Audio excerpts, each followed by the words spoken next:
is up, bros? I'm Caleb. And I'm Jonathan. And we are a couple of bros on a mission to give you guys the most detailed movie reviews out there with as little bias as possible. Welcome to the All Bros. This week on the podcast, I watched a few things this week. Nothing too worth discussing, but I think we're going to try and do the Connect the Stars thing again, just for funsies, because that was super fun last week. That was, it really was. Yeah. So yeah, we're gonna do that, and then we're gonna get right into our breakdown of Love Hurts, which this is one I consider like a romantic action film or rom-com, an action rom-com. Yeah, that's how I describe it. Yeah, it's kind of like a hybrid of movie types, because I don't feel like there's too many like this. Like, I know a couple, like there's Night and Day. Oh yeah. I feel like there's one with Ashton Kutcher and what's her face from Grey's Anatomy. Oh shit. Yeah, I know what you're talking about. Fuck, I can't think of the name though. Yeah. But anyway, so yeah, that's what we'll be doing this week. So yeah, hope you guys are ready for that shit. Yeah. So without further ado, let's say we get right into it. Let's do it. Hell yeah. Hey, this is Mikey T. And Grant. And Billy. And we are Failing In Hollywood. Hollywood. Yeah, you're listening to the All Bros podcast with Caleb and Jonathan Rose. or just Rose. Is it Rose or Jonathan? I don't know. Caleb calls him Rose. He introduces himself Jonathan. It's a thing. But he's as sweet as a rose. He's a very nice person. And as the only murderous as a Jonathan. yes. Alrighty. We need to come up with a name for this segment. If this is going to be like a consistent thing. Yeah. Yeah, but so for those of you that didn't listen last week or are new to what this is, there is a website called connectthestars.xyz, created by Eric Bai and Amanda Hum. And what this does is it gives you two random movie stars, and the goal is to connect them in as few movies as possible. So, like with it's kind of like that, the 6 Degrees to Kevin Bacon, if you will, but with just two random movie stars. So yeah. So without further ado, let's see who we're trying to pair up this time. Oh shit. Arnold Schwarzenegger Oh goodness. and Dev Patel. Oh shit. Dude, I don't know if I can name one movie that Dev Patel is in. Dude, I know a few that he's been in. I can't think of any that I know someone else in that movie though. Oh, we are so royally screwed. Oh, this is gonna be fun. All right. Shit.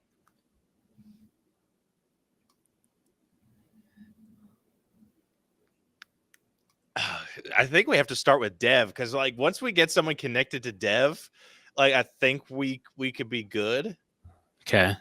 Fair. But okay, so what has he been in? I know he's in The Green Knight, but I don't know anyone else in that movie. What else? What else? He's in The Life of Pi, I think. Oh yeah, I forgot about that movie. He was in The Last Airbender, the M. Night Shyamalan movie. Oh yeah. I think he played Zuko. I don't know anyone else that was in that movie though. Yeah, dude, me neither. There's another movie where he's like really good at math. It's not $1 Million Baby, is it? No, $1 Million Baby is the one, like a boxing movie, isn't it? Is it Slumdog Millionaire? Yeah. Slumdog Millionaire. Yeah, that's what I'm trying to spell. Shit, I don't know what else he's in. I don't know who else is in that.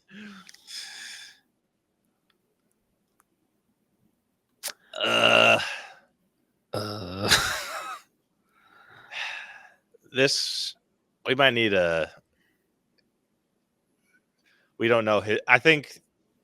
Yeah, we'll keep over. Arnold. Yeah, we'll keep Arnold for funsies. Okay. But yeah, we have to do someone else other than Dev Patel because we are not familiar enough with his work. No. Jennifer Lawrence, on the other hand. Okay, we can work with that. Yeah, we can definitely work with that. All right, I'm trying to think of who could be a common threat. Like who's Arnold worked with? I'm trying to think. Has he worked with like Woody Harrelson at all, or like Bradley Cooper? Has he? I'm trying to think like who was in like the Expendables movies. That's what I'm thinking too. Because I mean, you got Sylvester, you got oh my gosh. I mean, there's a number of people you can go there's with that route. I mean, Jason Statham. I mean, hell, you could freaking bring Chuck Norris into it if you really wanted to. Yeah, that's true. Oh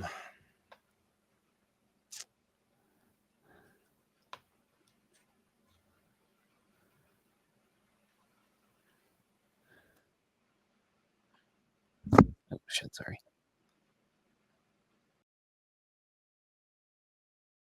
Trying to think of like other like people, because Bradley Cooper I think is a decent thread because he's worked with a lot of people too. That's true. So maybe Silver Linings Playbook, and then let's go from there.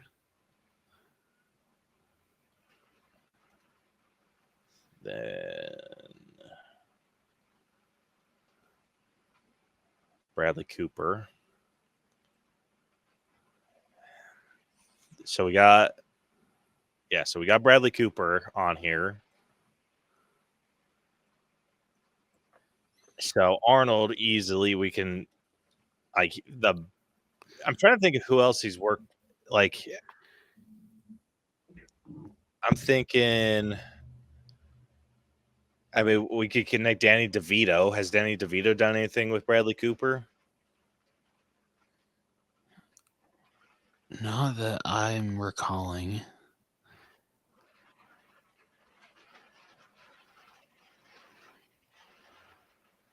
Trying to think what other. I apologize if anyone can hear the rain. Can you hear it? Yeah, I can hear it. Like, damn. Okay. Yeah, it's probably going to get significantly worse. Shit, dude. I hope it stops when you have to go back inside. It probably won't. Never quite been that lucky.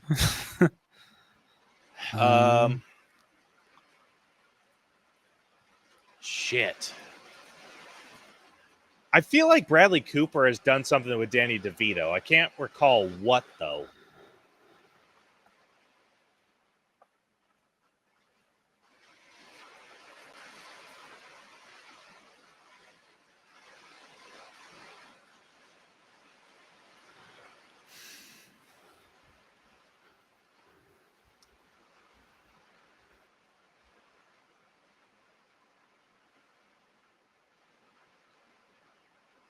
Gosh, this one's tough. Yeah.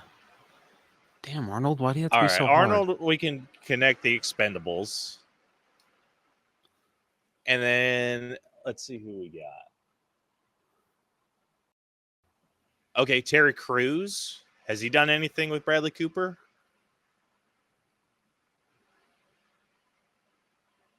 Or even Jennifer Lawrence? I can't think of anything.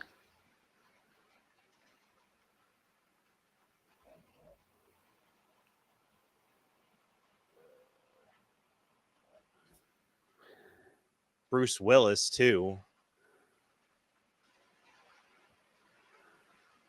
Ooh. Oh, shit. What's that movie?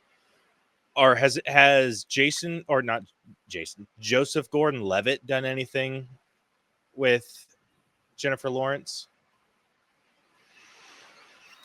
that you can recall? No, not that I can recall. Okay. I think I'll just start connecting like random. So we got Terry Crews. We got Sylvester Stallone.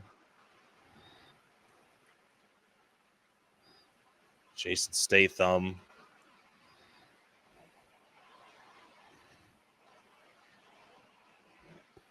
Just for shits and giggles, I don't think Woody Harrelson was in this. Darren. Wait a minute. Wasn't Liam in Expendables? He might have. Oh, which one would that have been? 4? I have a feeling it would either be 2 or 3. It was 4.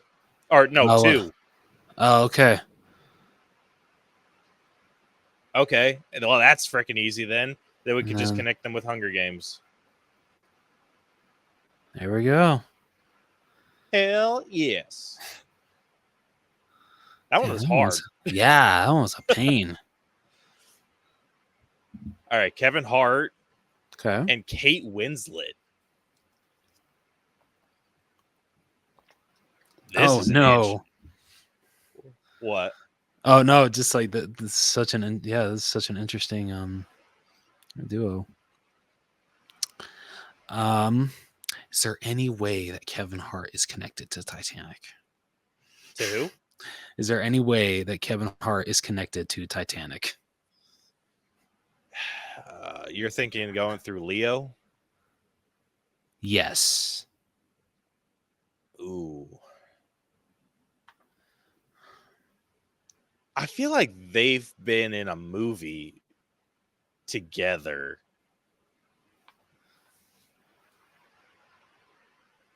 Or no. Has Kate Winslet done anything with Will Ferrell? I feel like they have. Yeah,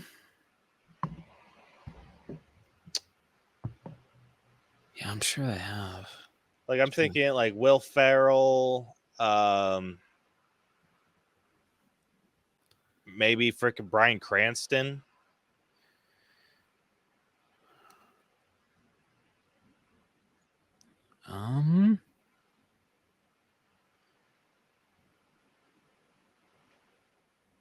She didn't do a voice in the Lego movie, did she? I don't think so. Nope. Darn. Worth a shot.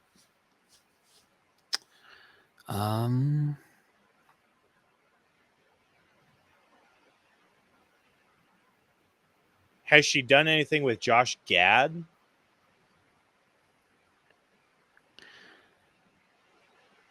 I don't know. I'm gonna be honest, man. Like, I don't know a lot of Kate Winslet's movies. So, like, really, all I know is Titanic, and I feel bad because she's a great actress. She is, and she's been in so much shit. Yeah. But I can't recall much of her stuff either. Okay, so we could do Titanic. Then Leonardo DiCaprio.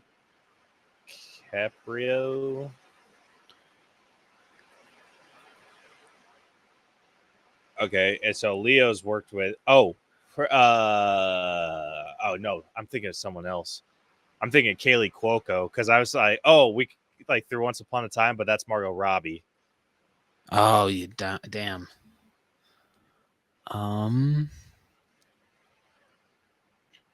Wait, did you say Brian? One of them has worked with Bryan Cranston. Kate Winslet has.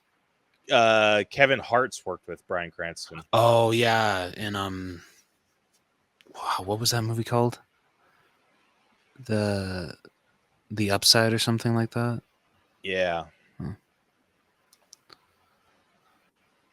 The Upside. Bryan Cranston.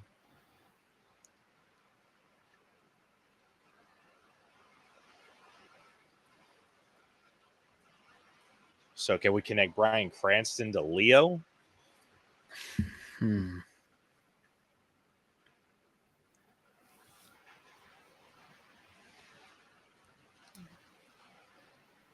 Because I know Cranston has been in. Oh, that might be a tough one. I think it might be easier to connect Will Ferrell to Leo. Yeah, that's fair. So, what's that movie? Is it Get Hard? Yeah. Oh, yep.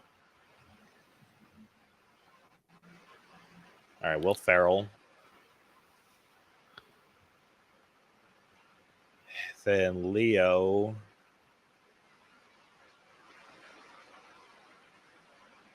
Oh, has Will Ferrell worked with? I mean, he's worked with Jamie Foxx before, right?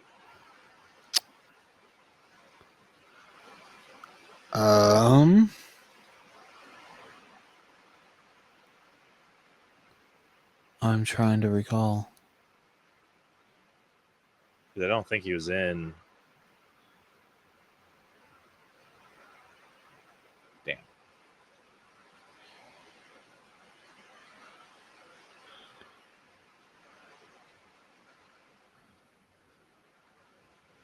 Has Will Ferrell or Kevin Hart or any of them worked? Because I know Leo's worked with Jonah Hill. Have any of the others worked with Jonah Hill?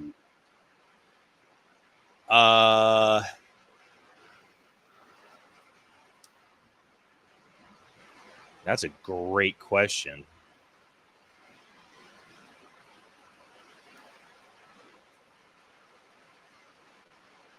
Yes, Will Ferrell did the Lego Movie.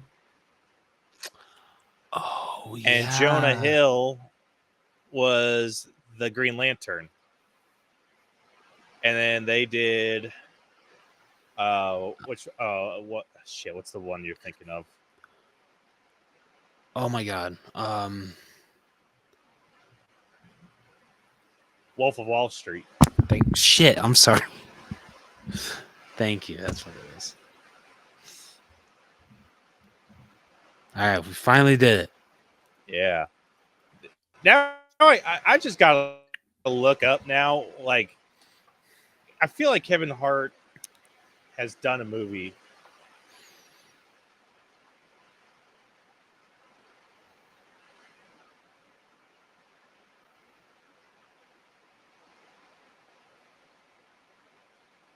The Mountain Between Us is a Kevin Hart and Kate Winslet movie.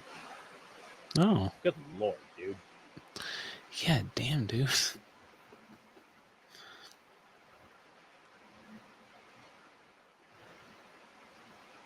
Yeah, so we could have connected them that way.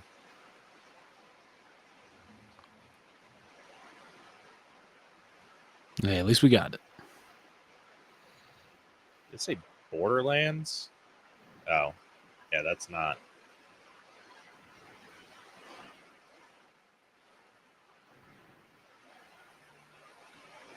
Kevin Hart's not in that one.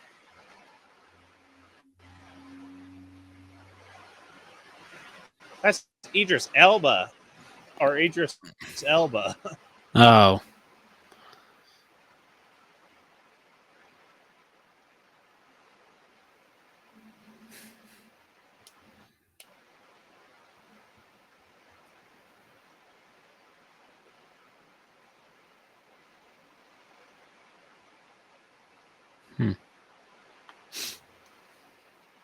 Let's see what else Kate Winslet's been in. Because I feel like there's a movie that like could have tied them a bit better. Fair. Like I said, I feel so bad that I don't know more of her filmography than Titanic.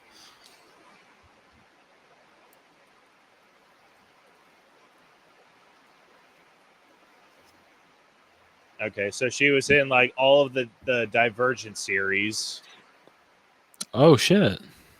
Oh goddamn! We could have done movie 43. Oh, son of a bitch.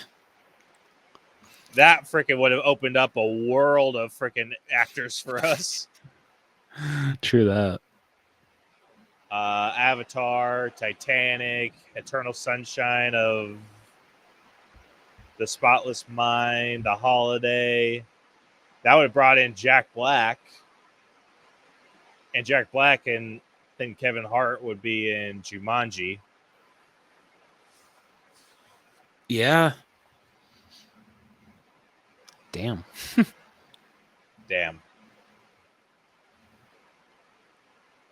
Damn, this one, we sucked this round. Yeah. No kidding. All right, one more. Yeah, let's do it. See if we can leave out on a high note. I hope so. Robin Wright. Oh, shit. I don't know shit that Robin Wright And is in Jennifer off the head. Aniston. Good Lord. Oh, Okay. man. All right. Robin Wright. We could bring her in through Wonder Woman. Okay.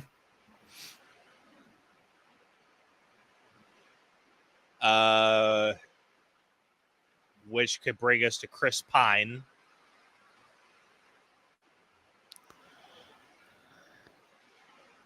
Now, is there a way to connect? Who do you think would be easier to connect?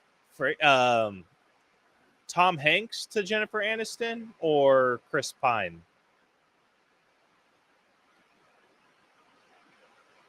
Oh, there's a what? Oh God, there's a movie with these two, with freaking Chris Pine and Jennifer Aniston. Oh God, the name's escaping me. I don't think I know this one, man. What? I don't think I know this one. Yeah, because it's oh shit. It's got Charlie Day.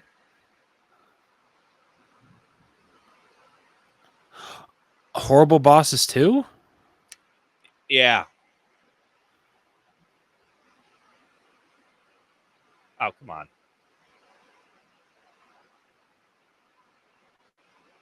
Ha! Hey. There we go. Hell yeah.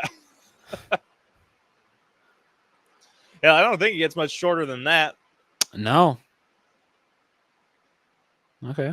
Came into this one thinking that we were screwed, but hey, look at that. Yeah, Chris Pine's always a good, pretty, like a good connector. That's true. Now, you want to talk about someone that's worked with everyone. Seriously. All right. Yeah. Well, Not that bad. concludes whatever this segment's going to be called. We could probably just call it Connect the Stars. Yeah, that's true. But yeah, without further ado, let's say we get into this week's. Oh my God, dude! Yeah, dude. Like, Is it It's- like? Can you hear me well or no? oh yeah, I can hear you fine. Okay, cool. But like, god damn, like I can't imagine how loud it is over there for It's how pretty loud it is freaking here. loud. Like, jeez, dude. All right.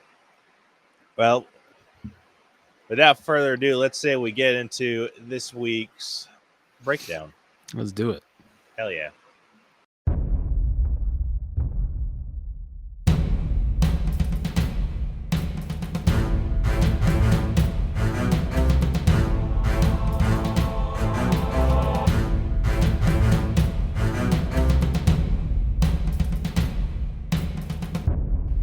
Alrighty. If you are new to our breakdown system, we have split movies into 8 different categories that we individually score to come to a final All Bros letter grade. The 8 categories that we are going to be scoring this week are story, writing, acting, character development, effects, music, costumes, and then we're going to give it our own personal score at the very end. All of these numbers get magically added up and spit through our algorithm and give us a letter grade to compare this movie to others of a similar grade.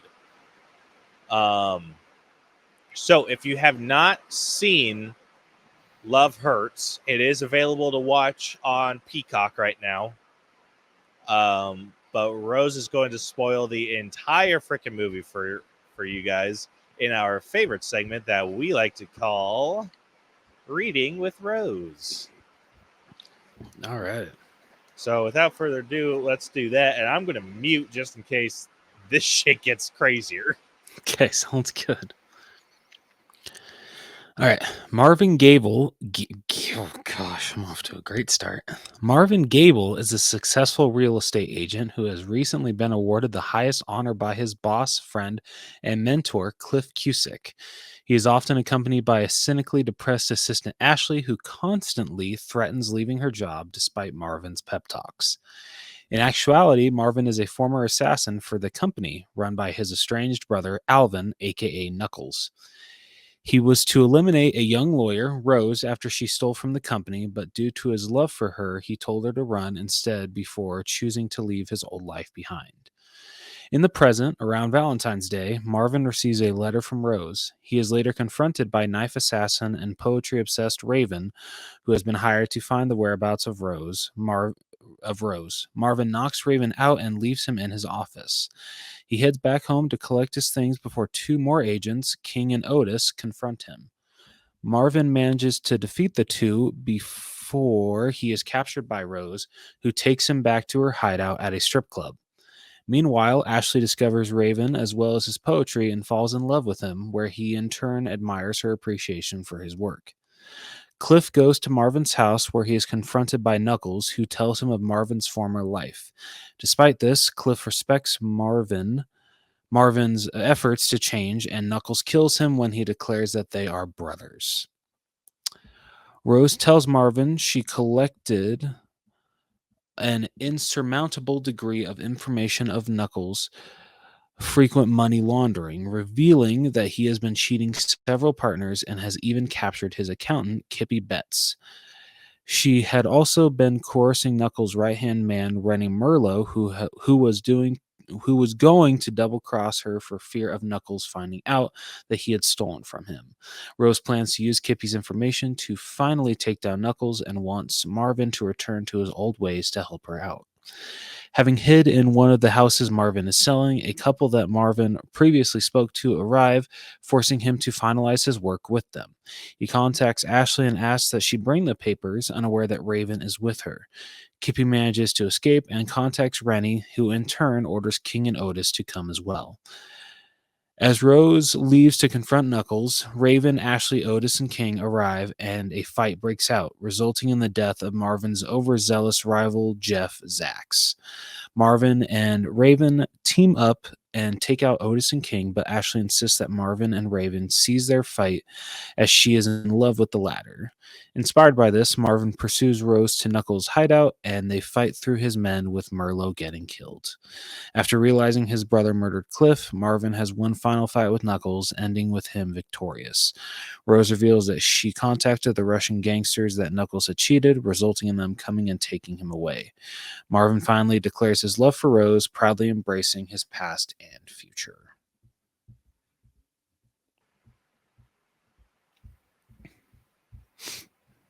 All right. I think it's starting to dissipate a little bit. Okay, now it just sounds like white noise now. Yeah. Yeah, I looked up the weather radar Oh just to yeah. check, and yeah, it said that it was going to be like gone by like 9:45 my time. Okay. All right. So it should be gone here in about 10 minutes or so. Okay. Sweet. Good. Anyway,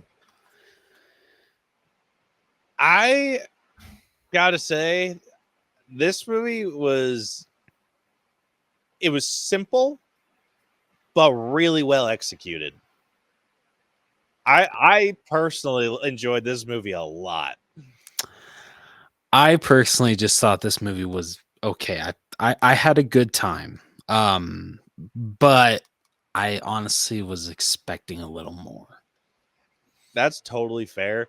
Like, God, I'm just gonna come right out with my score. I don't think I'm as high as you may think that I am when it comes to like the story. Okay. Like, I think I'm sitting at like a 77 with the story. It's Yeah, I thought you'd be in the 80s, man. no. Like, I enjoyed it, but I know that the story itself was very simplistic. Okay. It was very just like almost like pulling the guy out of retirement kind of deal. Yeah. And he's just like, I still got some fight in me or whatever. And then he realizes that he doesn't have to like completely turn against what he was in the past, but he can still have that and be like have a future and this I feel that this story wouldn't be as like as enjoyable because like you said, like didn't love it as much as Caleb. Okay, you know, I'll just say mine as well. Story, it's getting a 71 from me. I had a feeling it was going to be down there. Now see, and you know, like this just goes with the acting. I don't think this story would be even like enjoyable personally for me if it weren't for I'm gonna butcher his name. Like I don't know what Kihoy Kwan? Yeah. Or is it Kehoy? I think It's Kihoy? It's Kehoy. Kehoy. Okay, sorry. If it weren't for Kehoy Kwan, because like what he has to do with this story, like him being like, you know, a like very like overzealous real estate agent that like will literally make someone's like frown turn upside down, like literally does not believe in bad days, just like all the like I love his energy in this movie when he's a real estate agent, and then freaking seeing how he was in his past life. So like how this story focused on these two very different personalities. If it weren't for Mr. Kwan, I don't think that this story could have even worked personally. Like he freaking killed it in this role. I will absolutely say that. Like this movie wouldn't have been even enjoyable in my opinion if it weren't for Kehoy Kwan. Yeah. I would definitely agree with that. He is what made this movie. I thought all of the characters like kind of made this movie. They were all fun. They had their own like personalities, their own little stories that I actually ended up caring about a lot. And like I thought it was great. I thought it was so much fun. But yeah, Kehoy Kwan is definitely the one that made the movie. And honestly, no, I don't think it would. You're right. It wouldn't have worked with anyone else. The only part, like I thought about this, like it wouldn't have worked with anyone other than young Jackie Chan. Yeah, that's fair. Yeah, Because like his early films, he very much had this type of personality that was just infectious. yeah. I just want to know why they had to kill Sean Astin's character. Why did they have to? Dude, they kill him in everything. What did Sean Astin do to somebody? Because Sean Astin, like, I feel is genuinely one of the nicest celebrities that you could ever meet. Like, genuinely. I would love to meet this guy because he just has such a genuine heart. He's so down to earth. Love him. But the fact that freaking who did he play in this movie? Shit. Cliff. Like, you know, you get like such a sweet story with Marvin and Cliff, like how Marvin came to Cliff when he really had nothing. Cliff took a chance on him. He mentored him, got him to like where he is now in this story, and how he gets the Realtor of the Year award. Like their relationship is so sweet, like, and like they're like truly brothers. And then freaking when his real brother Alvin Knuckles finds out that he's calling this guy a brother now. He only has one brother, and freaking just stabs him in the goddamn eye when they're having when freaking Cliff is like being very civil when they have this conversation at Marvin's house after Marvin's already left, but Cliff comes back to get his car that Marvin borrowed earlier in the movie. Like Cliff is like he's like so calm, he pays respect, like just such a genuinely good person. And then freaking like bam, right into the freaking eye. Like, well, I think that was also to highlight how just unhinged Knuckles is. I know, but like still, like I hated that part. I remember Yeah, and for some, like here's another quick little problem. For someone that's nicknamed Knuckles, you sure you'd like to use that boba straw? Yeah, like come on. Like, I almost would have preferred them call him Boba. That would have been funny. Yeah, but dude, like it was that conversation though was intense because you knew that he was like or what was it, Cliff? Was his name? Cliff. Yeah, Cliff knew that he wasn't getting out of that freaking house the second he sat down. Yeah, because he even says it. He's just like, I don't know if there's anything that I can say that's going to change my fate. As he's like turning around to the freaking homeboy behind him. Yeah, I'm like, oh, like this dude knows, like that he's gonna get bushwhacked, and yeah, I wasn't expecting the freaking boba straw, but dude, I remember when that happened. I was like, what the fuck? Yeah. Mouth was just wide open. Like, Yeah, it was crazy, dude. But I think that was just to reflect the craziness of Knuckles. Yeah, still don't like it. Yeah. But I thought the story was fun. Like we already discussed, it was very simplistic. But the reason that I went, because I think outside of Marv's story, I think if his alone would have been at like a 75, maybe even like lower in like the 73 range, I would have been closer to you if it was just his story. The reason that I bumped it up to the 77 range is because of all the additional characters. Like King and Otis, I love those two. I thought that they were such great little henchmen. Okay. I will admit, yeah, those two got a good laugh out of me, especially when King is trying to get Otis to like actually know what to say to his girlfriend that left him. Yeah. Like that was good. The Raven, like the way that him and oh my god, what's his assistant's name? I forget.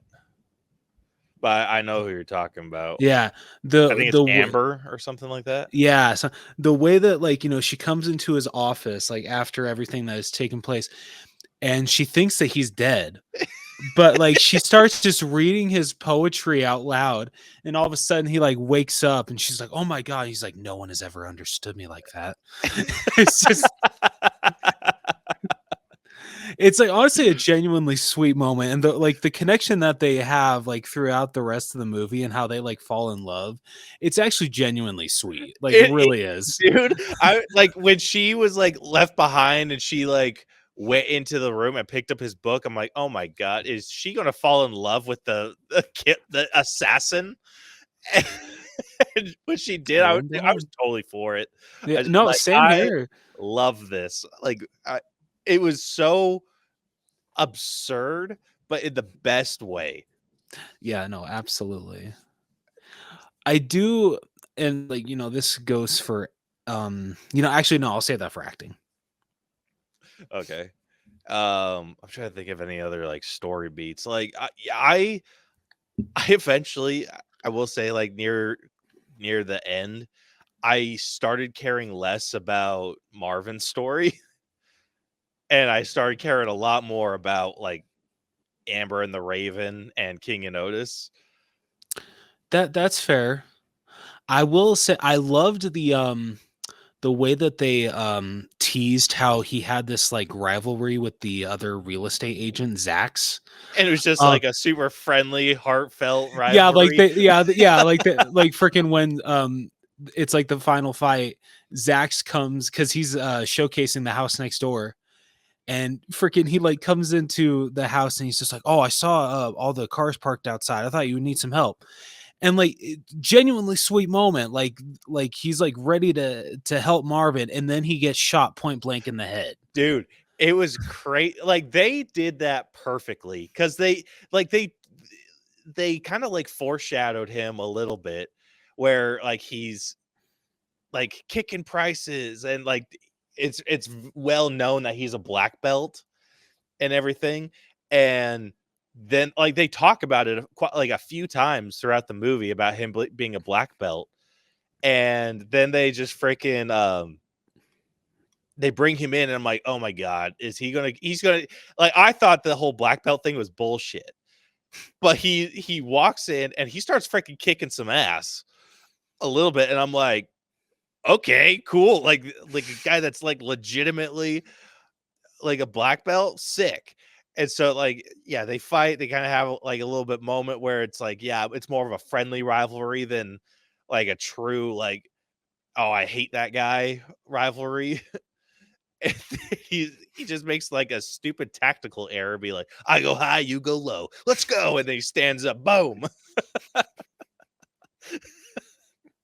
Like that was perfect, dude. Yeah. I laughed so hard. And it was perfect. It was absolutely perfect. And then frickin' Marvin just like jumps up and runs. They're just like, oh shit.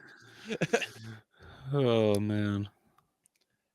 But I love that stuff. Like all of that I'm putting into like how they wrote the scenes out. I think the writing in here was fantastic. Like I'm putting the writing at a pretty like an 83. Like I'm not quite in like the it wasn't like the best in the world, but it was super funny. And I thought a lot of the jokes were really well written. And like the reason it's still like relatively low, it's probably because of Marvin's character. Like I said, I started to not care about him and Rose so much. Yeah, I'm gonna be honest. I really didn't care at all about Rose for the whole movie. And I think it's I'm just gonna say this right now. I did not sense chemistry between not that kind. Yeah, not at all. So like freaking when he confesses his love to her at the end, and like her throughout the movie being like, oh, I know the real you, like come on, like we went through so much together, like all this stuff. I was like, I don't buy this. Like I'm sorry, I don't see this. You know what I would have bought more than what they gave us is more like a mentor-mentee relationship. Where he does like have this genuine love for her, but it's just not romantic in any way. Yeah. Like say like like years down the line, like after the Hawkeye series, Clint and Kate they went their separate ways, but then they like came back. I would want something like that. Yeah. Like how, Clint sees Kate as a daughter, till you see Marvin seeing Rose as something like either as a daughter or just like a really close friend, stuff like that. It did need to be romantic. Yeah, and you could have made like added a little bit of depth with that too, where it is that she's getting framed, and he maybe knew that but just couldn't prove it, and so There that's we why go. he volunteered to do it because his brother views him as a monster, just like with no attachments or whatever, and then he's like, yeah, so take her out, doesn't kill her, and then like just kind of sends her on her way. And like you could have had that whole deal. It just turns into like a mentor-mentee deal. Yeah. And I would have preferred that like worlds above this. It like a very forced romantic relationship. Yeah. So yeah, no, I agree that the writing is definitely better than the story, but I can't be in the 80s with it. But I'm in the high 70s, so I'm gonna go a 77. Totally fair. Yeah, I think that they could have, if they would have rewritten that, and I think personally, I think what you could have done to kind of keep with the theme and everything, because I know that they were going for like Valentine's Day vibes. Like, I think it could have just been like maybe her name was Love. And Ooh. so kind of like give the movie title a double meaning. Like Love Hurts. Oh yeah, I like that. Damn, yeah. Man, Like, you should have wrote this movie. like I think it was like it was a big portion of it was that. I think that's why I stopped caring, because it wasn't believable. Fair. But like King and Otis, like even though you never see his wife or whatever, like I was totally invested with that, because you see him trying to put forth that effort. Yeah, no, I especially love when like the fighting is all over and him and Otis and King are just like laying on the floor and he gets cut to shreds. yeah, freaking and then he gets a text and his ex-girlfriend is just like, "Oh my god, I love this. Yeah, let's talk. Let's work this out." And freaking he shows it to King. He's just like, "My man." Like, I told you, my guy. Love that. Dude, King, easily my favorite character of this whole movie. Dude, that's fair. And I don't think that Marshawn, I think that's his name. Yeah, Marshawn Lynch. Yeah, like crazy that freaking he's just a football player. Like I don't know how many acting gigs he's had, but like That's guy a great question. I'm gonna guy look did that a up. great job if this was his first. Yeah, really solid job. Doesn't look like it's his first role. Okay.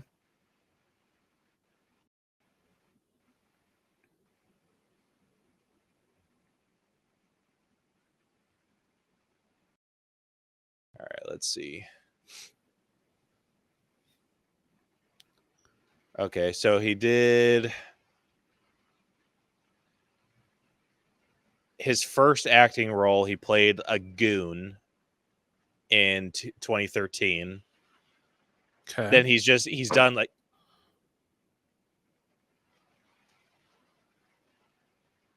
sorry, something hit something.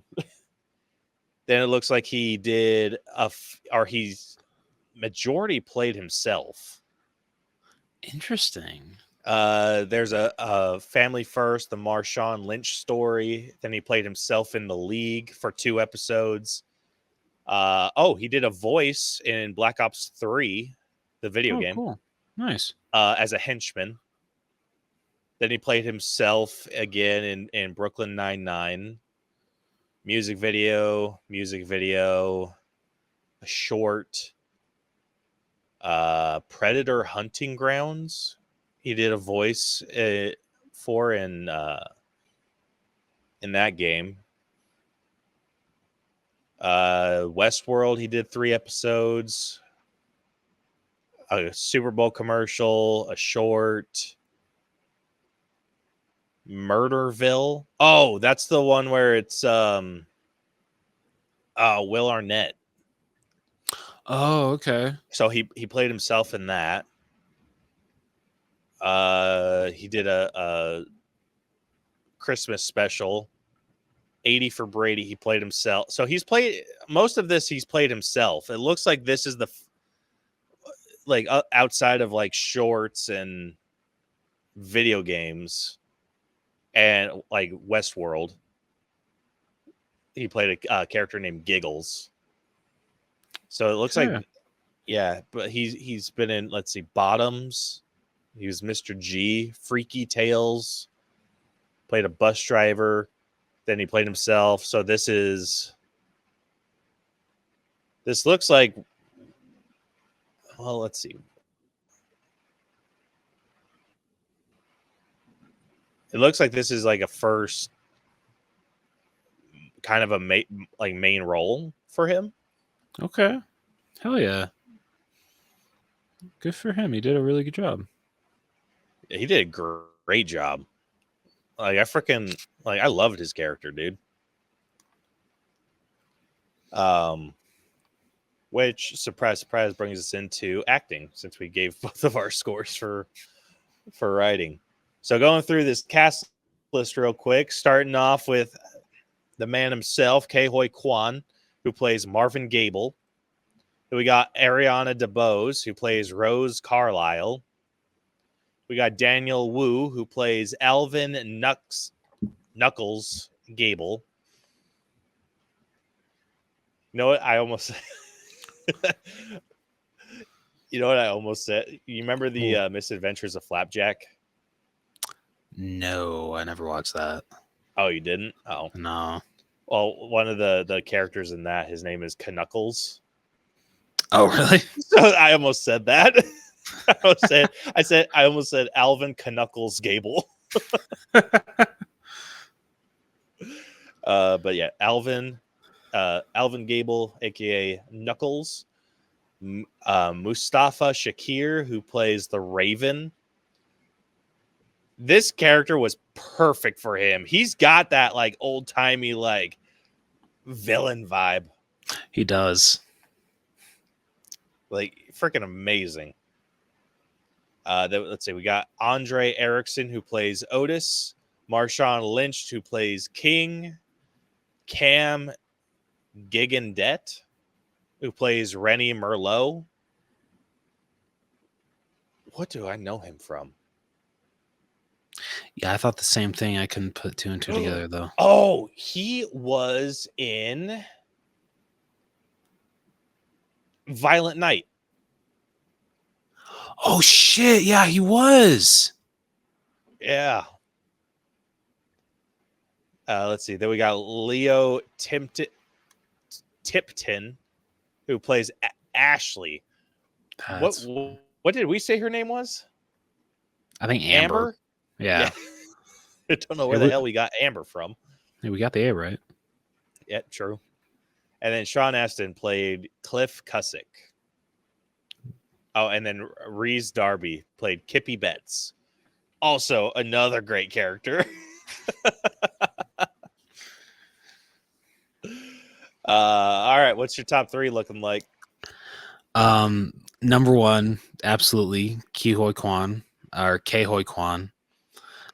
So just like Sean Astin, like seriously, Ke-Huy Quan just seems like such a genuinely nice guy, down to earth. Would be a honor to meet him in person, just like Sean Astin.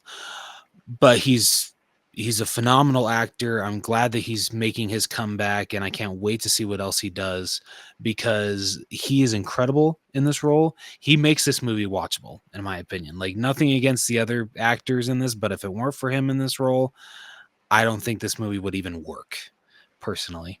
Agreed. He is just fantastic in this role. Truly, truly great. Yeah. He's my number one as well. Hell for yeah. all the reasons that you just said. Like, he is so fun and just so lovable. He like, is. Yeah. Number two. Like, honestly, I'm basing these off like the characters that like I just like really vibed with. Like, I just really enjoyed their acting. I'd probably give number two. You know what? I don't think you're gonna like me for this. I'm gonna give two to Sean Astin. Honestly, I know he's in such a small role. Really? Yeah. Wrong one. He's in such a small role in this movie, but what he makes up for it is how incredible his acting is in that one scene that he has with oh my god, Marvin's brother, Alvin. That to me is Knuckles, thank you. To me, that is the best acting in this movie. That scene is just amazing. Like Sean Astin like really showcases his acting chops in that. Like, yeah, just that scene is just great, and it just sucks that he dies at the end. I get it, like why it had to happen, but like still it sucks. But yeah, just I think because like for the moment he like was on screen, I'm just like, yeah, you remind me why I love Sean Astin. Like his acting is fantastic. And what he was given, what little he was given here, I loved. So yeah, I'm giving number 2 to Sean Astin. Number 3, Dude, I don't think that they needed to kill him. I agree. I absolutely agree. Agree. But what can you I do? think personally, what I would have done was just show that he wasn't dead and just like was wearing like an eye patch at the end, because like all he did was get Yeah. stabbed in the eye and then they left. That's man. Yeah, I would have liked that a lot better. Number 3, I would give to. Is it Leo that played Ashley? Is that her name? Yep. Yeah, Leo. Okay, you know what? I'm sorry. I'm gonna change this. I'm gonna put Sean Astin number 3. I'm gonna put her number 2 because I just loved her energy throughout this. Like how she had such a like, I want to quit this job so bad, but Marvin won't let me. Like, I wish that he would understand my pain. Like, just like I just don't give a shit anymore. Like, if I were to die tomorrow, it would be number 1 on my list. But then when she is introduced to the Raven, his words speak to her. She finally finds someone that actually understands her, and just it leads to a really nice relationship. It looks like it's going to be a very nice relationship. Just yeah, I loved her. I loved her attitude. I loved her. Like you said, I don't give a shit about this attitude. Yeah. So she's number 2, and then Sean Astin is number 3. Dude, you know what I loved about her was how she was able to sell, like when she was talking to Marvin and being like, I quit, and he's just like cool. Can you not quit for like a minute and help me out and bring me some of this paperwork? And she's like, fine. Whatever. Yeah, and then but I loved how she did that and how she like got involved. Dude, I was so worried for her in the fight that between Marvin dude, at the house. same. I was like, dude, I'm like, oh my, because like she kept getting like real close calls, and I'm like, oh my god, are they going to kill Ashley? Yeah, dude, And same. Thank goodness they didn't. I know, I would have been devastated. Same here. But yeah, so I'm actually putting as my number 3. Okay. My number 2 though is going to Marshawn Lynch, who played King. I thought he was so much freaking fun, dude. I loved his like when Marv pinned his ass to the deck and started hopping over the fences, and he's like, "This little spider monkey looking ass." I freaking love it when what was it? Marvin puts the reward in the fridge, and then all of a sudden King's just like, "No, get your ass in the fridge." Dude, that scene was like that whole fight. Easily my favorite sequence. That's fair. That was fantastic. Like I loved when they freaking stuffed his ass in the fridge, and I was like, oh shit, like they got him now. And then they just picked the whole damn thing up and tossed it. I'm like, this is peak cinema. Like I was just like, oh shit, because like it looked like legitimately like Koi Kwan was in that damn fridge, dude. Like the way that they taught, like I thought that they were gonna cut and it was gonna be like he rolls out. Like no, they freaking toss that shit, and then he rolls out, and then they cut, and I'm like, good lord. I'm curious, like I don't know, it's like so far fetched if they thought, oh hey, Indiana Jones got that treatment in the Indy 4. Let's give it to the original short round in this one. If that was the thought process behind it, I would love that. Yeah. But I don't know that why I that said whole original fight, short round. dude, He's the was only short round. yeah, I know, dude. That fight was freaking epic. Yeah, that was Like I I will love, admit, like like that I was freaking love like the fun to little watch. beats that. Yeah, I love the little beats that happened when like Otis like shot the crock pot and then went and like tasted what was in it, and he's like, "Oh man," and then we continued to went and fought Marv more. I'm like, Yeah. exactly how I'd react, dude. Like that was pure gold. Like I freaking love that shit. And then everything like afterward with King and Otis was great. Like I love when he's fighting the Raven and he's throwing the feather darts. And he's like getting irritated with it. He's like, "Are those feathers? Like what the hell?" And then he gets like freaking pierced with one and he's like, "Ow, shit." Like I freaking love that shit, dude. I thought that was so funny. And I'll bring it up with costumes, but just real quick, the way that the Raven like pulled up his boots and like put on the big hooks, That so was cool. Yeah, that was so badass. Yeah, like I'm like, God, like they wasted this suit like in this movie. Like this would have made an epic like bad guy in a superhero film. Dude, freaking I when they were showcasing that, I'm just like, I wish that they would have done something like that for Bill Skarsgård's character in The Crow. Like if he could have been able to do that, that would have been freaking awesome. Oh, that would have been so cool. Yeah. Gosh, such a great cast. Was a pretty solid cast. I'm probably gonna be just a hair below where I was at with writing. I'm gonna be at an 82. Yeah, that's exactly what I was thinking. Yeah. Yeah, there we go. Yeah, I love this cast. Like I thought they were so fun and enjoyable to watch. Like it's perfect. Agreed. All right, next up we got character development. There was a decent amount from everyone. Yes, there definitely was. This is personally where I feel the movie thrived. I can agree with that. Because I mean, speaking of Marvin, it was very interesting seeing him go from what we first are introduced to him as Marvin the realtor, discovering what his past life was like, him trying to run from it, and then finally at the end he just embraces that, like, kind of got the best of both worlds here. So like overall, despite that, like I didn't buy the romantic relationship between him and Rose, putting that aside, the character development we get for Marvin throughout, like actually like pretty good. Oh yeah. Like really good arc there. Same deal with King or with Otis. Yeah, like But it's an unexpected character development, but like it works, and like honestly, you're happy for him at you the end. are. That was what was freaking hilarious about it. Like all of these characters that you're just like, oh shit, they're going after the main guy, like the guy we're supposed to be rooting for, and it's just like, yeah, like you're super hyped that he was able to like get the girl. Yeah.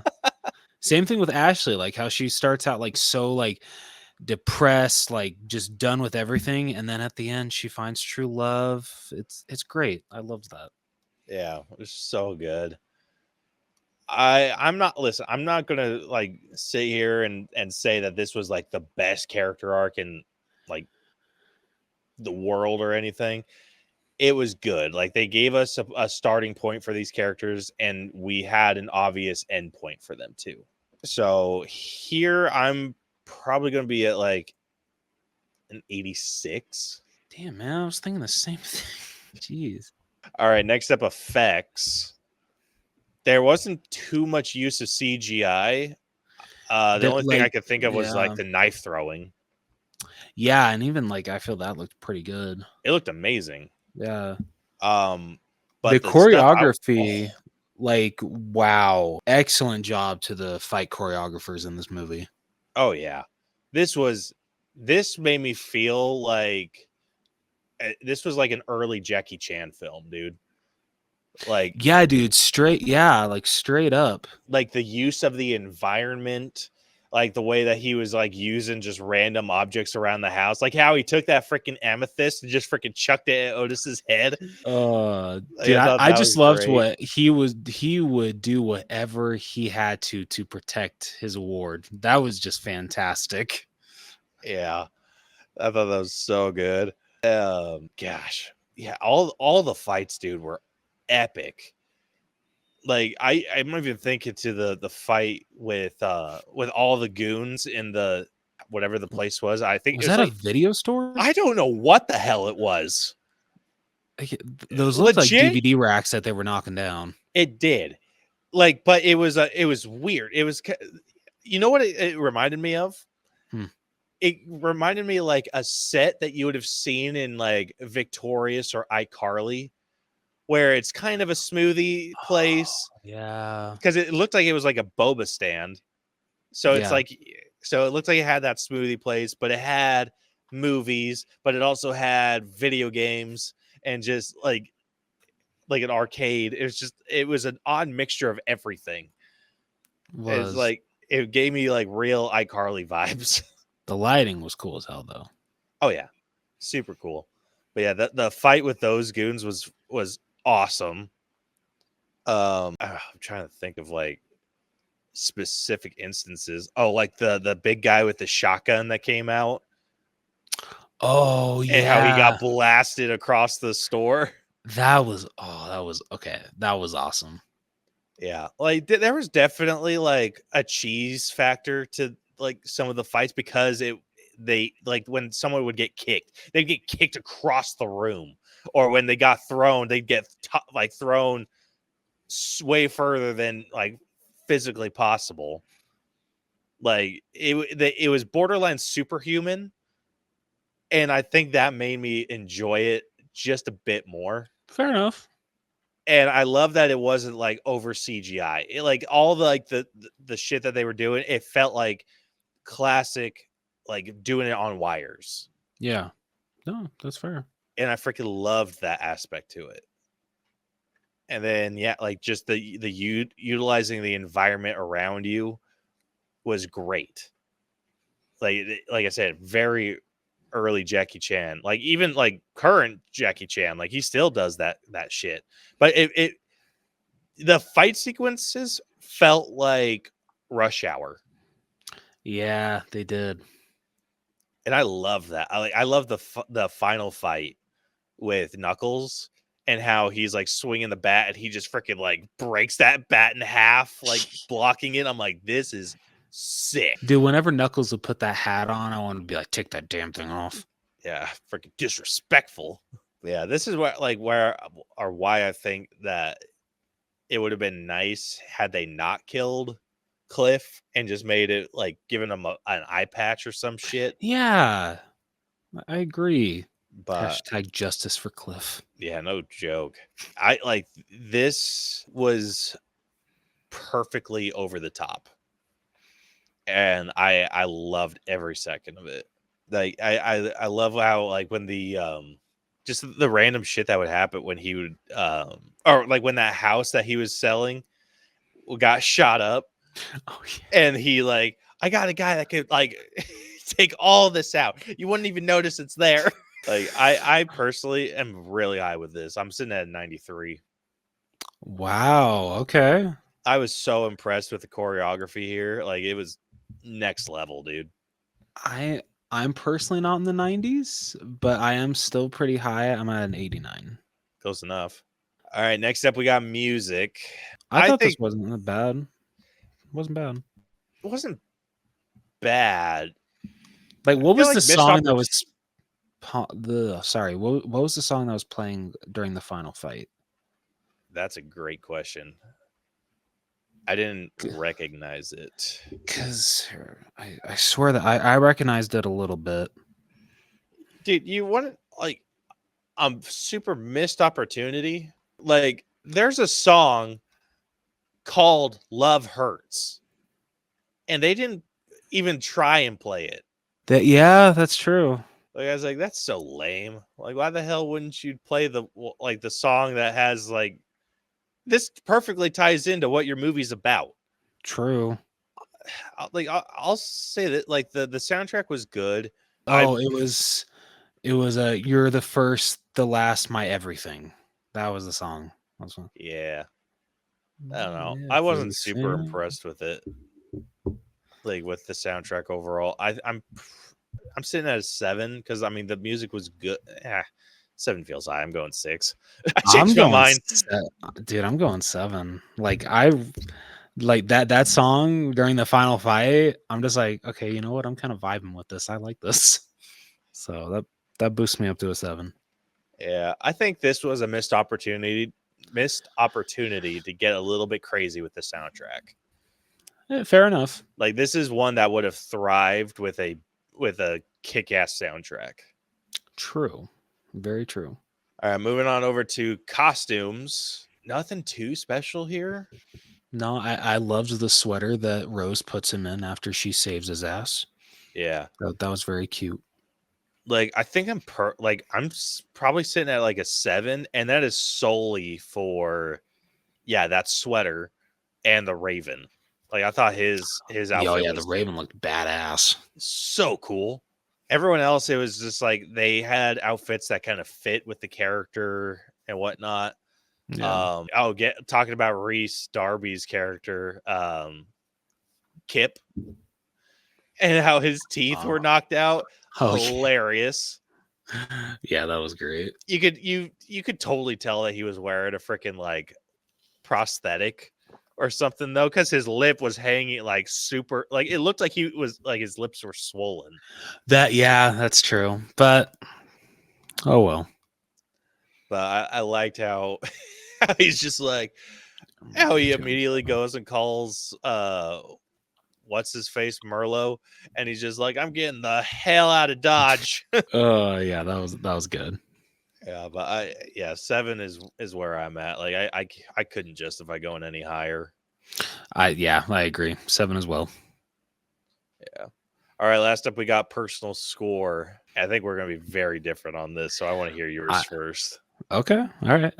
So overall, like I thought that this movie was just okay. It had some good parts, don't get me wrong, but like at the end of the day, like I don't see myself going back to watch this. I had a decent enough time with it, but just I had like a good amount of problems with it. That they kind of took me out of it a couple of times.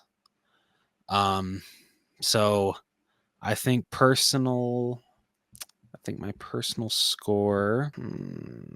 Sorry, I'm like in between two numbers. I think I'll be at a 70. The anticipation is killing you, isn't it? A little bit. Shit. I'm sorry. It deserves high. God damn it. 74. Good Lord, dude. I'm I sorry. don't think you've ever struggled with one like that. Yeah, 74. That is my personal score. Okay. I think you hit submit before you. Oh, I did? Shit. All right. I'll hit it again. Oh, okay. My bad. Yeah. I'm a lot higher. I'm personally sitting at like an 88. This is one I will definitely. Okay. Yeah, I know. I'm definitely going to be like rewatching this one. Like this might be like a new Valentine's Day movie for me. Like if I'm being like completely real. Like I freaking loved it, dude. I thought it was so fun. It was cheesy. It had that like little like romantic aspect to it. That it was super enjoyable.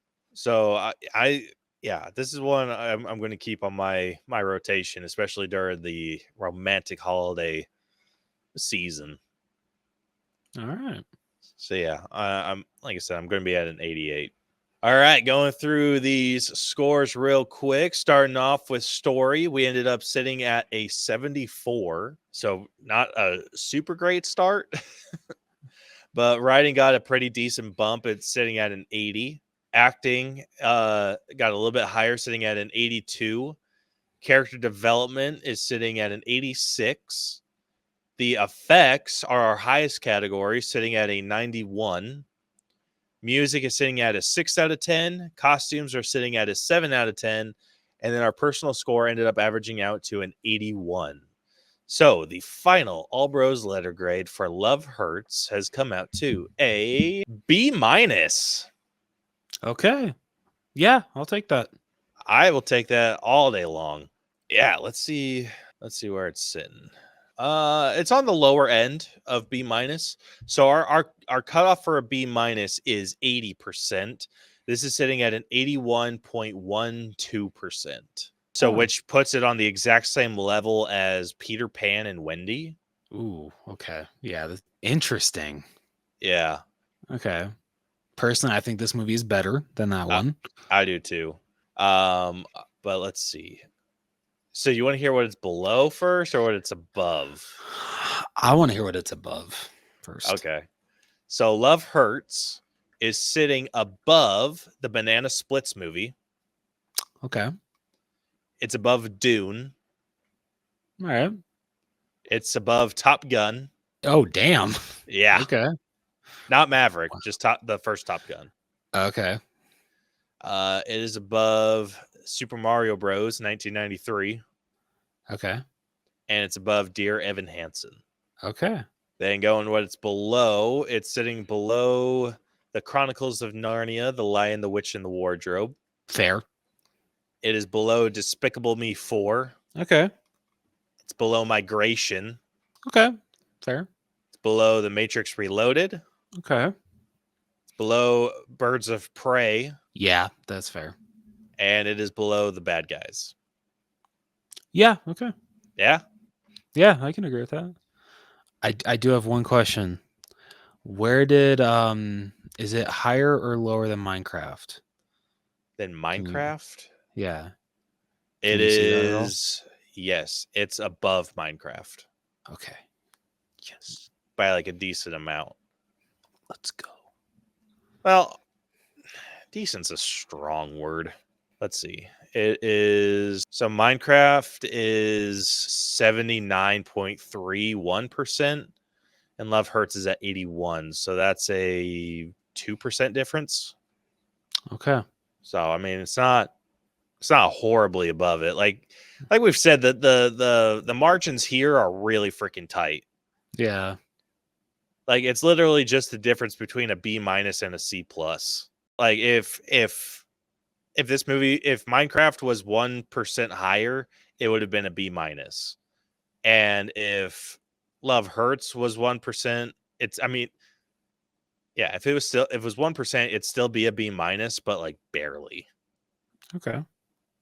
Because what is it? Dear Evan Hansen is like right at a perfect 80%. Gotcha. So yeah, that's where it's sitting. Hell yeah. All right.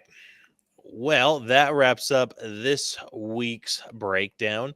If you enjoyed this episode and want to hear more of our stuff, be sure to follow and subscribe to us wherever you listen to podcasts. We are damn near everywhere. You can also follow us on social media. We are on Facebook, Twitter, Instagram, TikTok, LinkedIn, and YouTube. Just search at the All Bros. Yeah, you can also check, or if you want to email us, if you have like a episode recommendation or just want to like hit us up for whatever reason, you can do that at the allbroschannel@gmail.com. Check out our website, tinyurl.com/the allbros. And then next week is a little up in the air, just depending on what my schedule looks like.